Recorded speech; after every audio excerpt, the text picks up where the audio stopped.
Designer Hub。 皆さんこんばんは。このラジオはクリエイティブスタジオハイカードがお送りするデザイナーハブ、人、物、理論、社会、歴史、未来などデザイナーに関わるあらゆるテーマに本気で向き合い考えるラジオです。皆さんこんばんは。ハイカードの鈴木雅人です。北川亮です。お久しぶりのお久しぶりです。はい、お久しぶりの収録で、放送としては多分1週間ぶりだと思うんですけども、はい、収録自体は4ヶ月ほど空いてしまいました。年を越してしまいました。そうでしたね。春になりましたね。はい、はい、で今回からねマイクが新しくなり、どうこのマイクはちょっとねプロ感が出てて緊張しますけど、この絵面がね、はい、空間の作りも今こだわってますので、だいぶ前回まで1本のマイクになんか群がって話してたからそうだね。それと比べると、だいぶ落ち着いて話せるのかなっていう印象はありますね。一人一本ですからね。はい。で、前回のお話だと、デザインとは何かについて話してきました。はい、ざっとおさらいすると、デザインという言葉の意味を、大喜利的に捉えるのではなく、辞書的な意味として考えたときにどのようなことが分かってくるかというお話で、デザインという言葉を人間が本来持っているその根源的な性質として捉えるときに、どういうものだったか、うちらとしてはいろいろ調べて学んで、歴史からこういうことを思ったよねっていうのを話してきたと思います。つまり目の前の物事をより良くするために、あるいは不快感をなくすために方法を考え実践することと捉えて、この言葉のそのカバー範囲非常に広いなって考えたなっていうお話でしたね。そうですね。でその前提でハイカードハブというラジオについても、ね、考えて、このラジオのクリエイティブ職以外についてもいろいろ聞いてほしいなっていうのを、あらゆる IT デザイン業界以外についても幅広く取り扱っていきたいなっていうのが、今後の思いでもありますね。なんかやっぱデザイナーっていう言葉を目に見えるもの、見た目を作るだけの人っていうとこじゃなくて、もうちょっと人間本来の持っている性質みたいなものと捉えてみたときに、実はデザイナーって意味合いってもっと広く考えれるんじゃないかっていう、スタンスでこのラジオやっていきたいなっていう感じでしたね。めちゃめちゃ良かったですよね。で今回もまたそのような感じのテーマで、パッと全体を見たときに、デザインに関係あるかと思ったんですが、確かにね。でも全体を通していくと、結構僕なりにこのなんか原点というか、そういうオリジン的なことを感じるなと思っていて、で今回のテーマをねやっていきますか。発表しようと。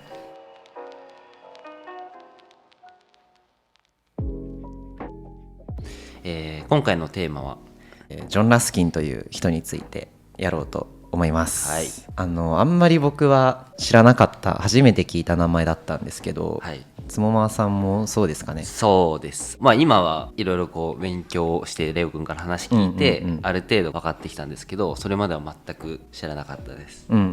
そうですよね。だから僕も前回の収録、年末に12月にやってるんですけど、それからめっちゃ集中して勉強した時もあるし、まばらだった時ももちろんあるんですけど、なんやかんや 3,4 ヶ月はこのジョン・ラスキンという人と向き合って過ごしてきて、今となっては思い入れがある人になっちゃってるんですけど、この人自体はウィリアム・モリスと、関係がある人なんですね。有名ですね。で、前回のそのデザインとは何かっていうシリーズでも話してたと思うんですけど、産業革命っていうのがかなりそのキーになっていると。僕たちのデザインっていう業界の歴史を遡った時にどうしても最初が近代のものづくりができるようになったっていう意味で、産業革命まで戻って考えたいよねっていう話だったんですけど、この時代にやっぱりその機械による効率化だったりとか、その確率的なものづくりっていうのができていったと、それを今の現代まで続く産業のベースに考えた時に、もう少しこの産業革命っていうのが起きた時代、一番最初に、イギリスで起きてるわけなんですけど、そこの時代についてもうちょっと調べた方がいいよねっていうところで、漠然とこの時代をテーマにしたいなっていうのはあったんですけど、最初有名なそのウィリアム・モリスを調べようと思っていろいろ本読んだりインターネットを見てたりとか、はい、っていうのをしてたんですけど、なんか調べていくうちに、このウィリアム・モリスっていう人の言っていることやっていることっていうのがなんかかなりこのジョン・ラスキンっていう人の影響を受けているなっていう風に、見え方が変わってきて、はい、でもう少しこのジョン・ラスキン自体を掘った方が面白いんじゃないかっていうので、テーマを途中で変えて、もうジョン・ラスキン一曲集中でやろうっていう風になったっていう経緯があります、はい、なんかでもよくありますよね、こういう実はその手前にこういうことを考えてる人がいて、その人の影響を受けて誰かがこうそれを世の中に出して有名になったみたいな、形って、たまにあるのかなっていうふうには思ってるんですけど、本だと結構あるなと思ってて、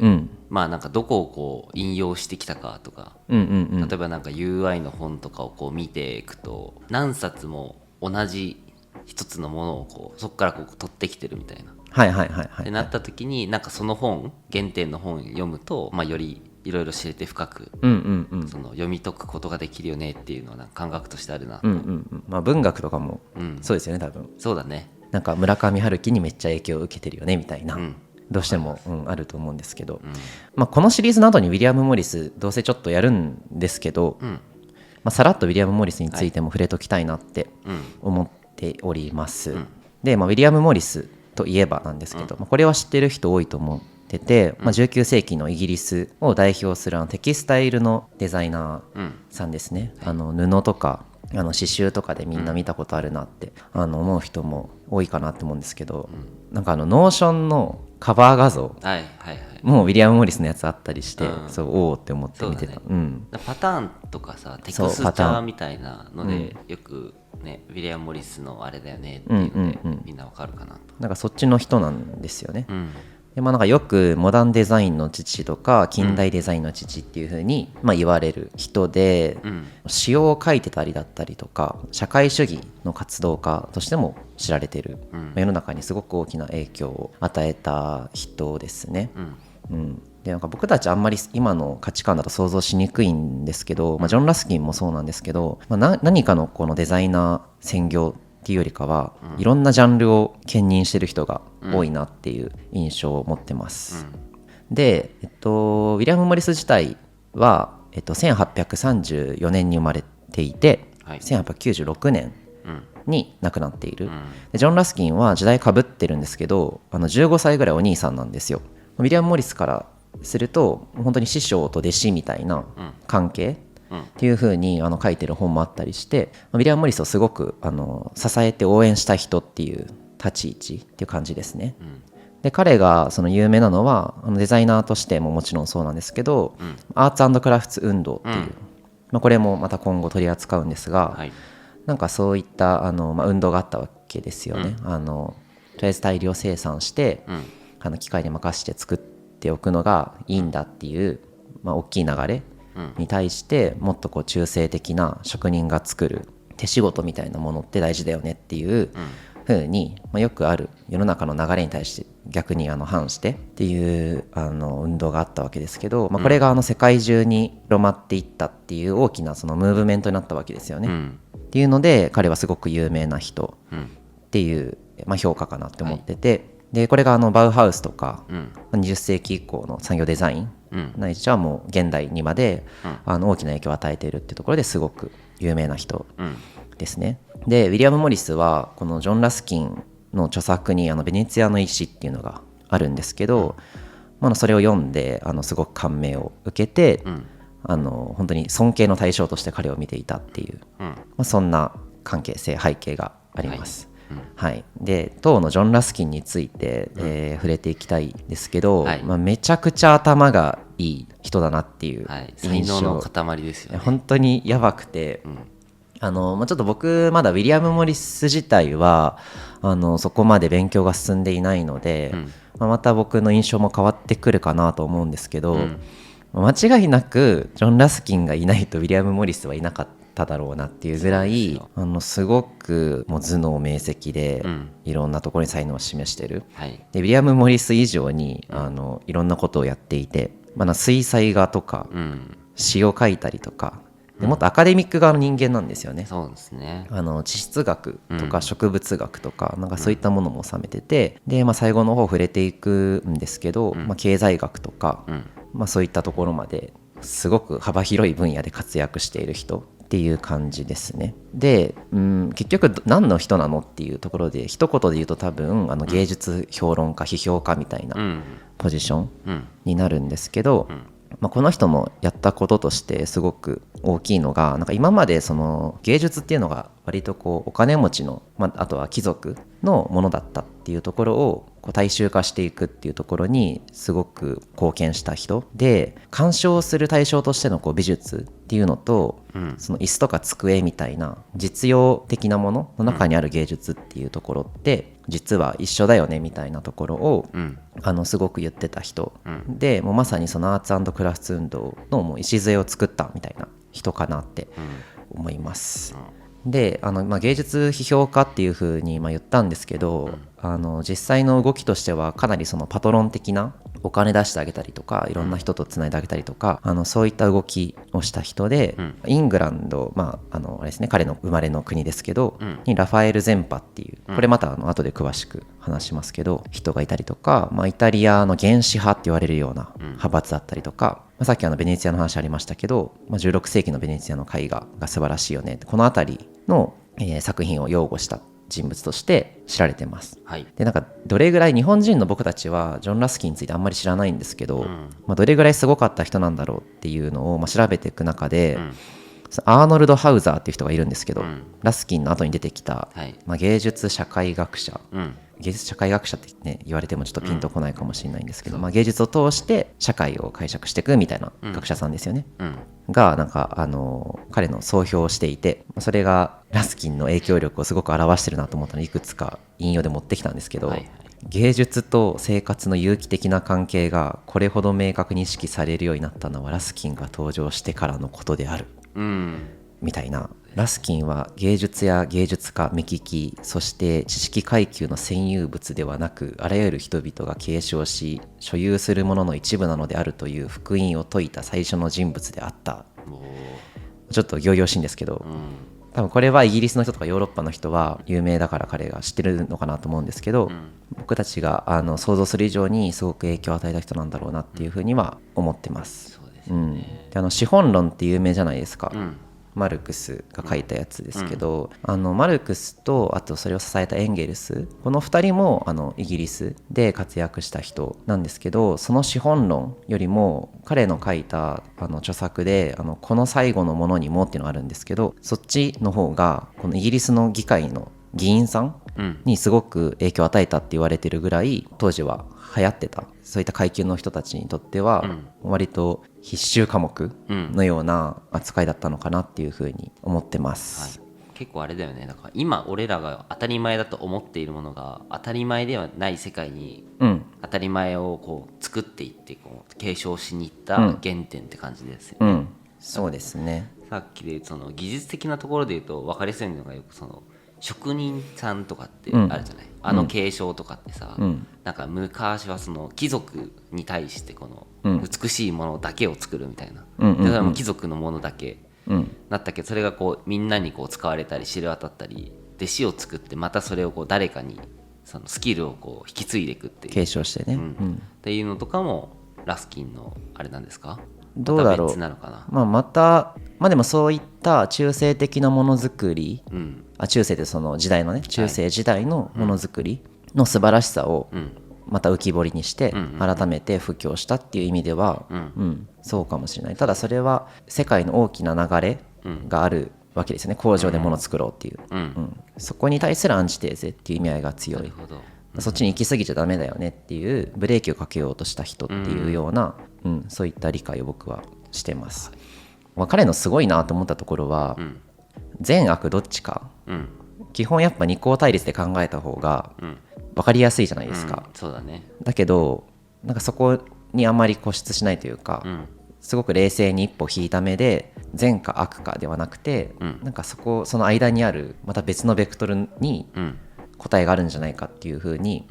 すごい考え続けた人っていう風に見えていますね。だからなんか彼の言ってることをこうざっくり見た時になんかあんまり19世紀っぽくないっていうか、